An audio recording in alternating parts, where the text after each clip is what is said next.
হাজার হাজার কোটি টাকা নতুন করে হাসিনার সাথে মিটিং করেছে।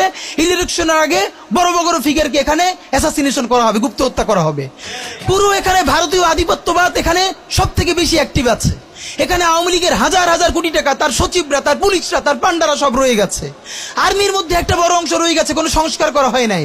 তারা বারবার স্যাবোটেজ করবার চেষ্টা করছে, এই রাষ্ট্রকে, এই সরকারকে ফেল করানোর চেষ্টা করছে।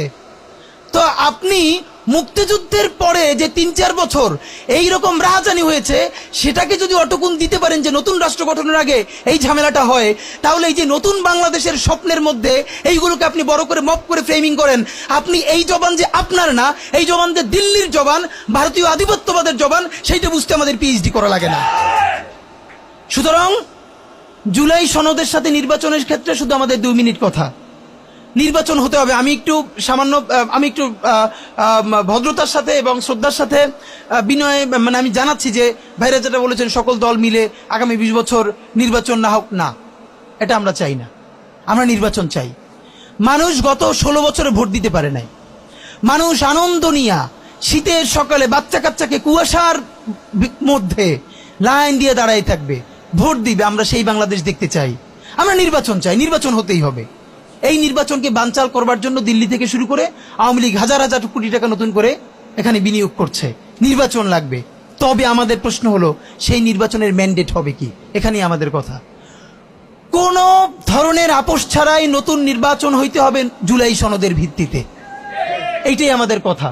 জুলাই সনদের ভিত্তিতেই নির্বাচন হতে হবে এবং জুলাই সনদের বৈধতা নির্বাচনের আগেই দিয়ে সেইটার ভিত্তিতে নতুন নির্বাচন হবে, যেই নির্বাচনের ম্যান্ডেট থাকবে নতুন সংসদে নতুন বাংলাদেশের জন্য আমাদের রাজনৈতিক দলগুলো মিলে নতুন সংসদের নতুন সংবিধান উপহার দিবে।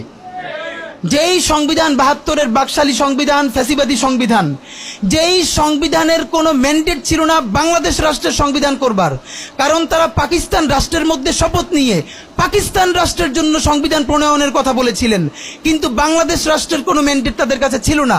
তারপরে তারা সংবিধান রচনা করেছেন, এরপরেও তারা একটা সেই সংবিধানকে লেজিটিমেট করবার জন্য একটা গণভোট দেন নাই।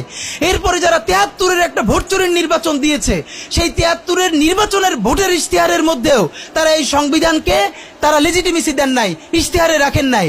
সেই সংবিধানকে যুগের পরে যুগ আমরা বয়ে বেড়াবো, সেই দায়বদ্ধতা তো আমাদের নাই।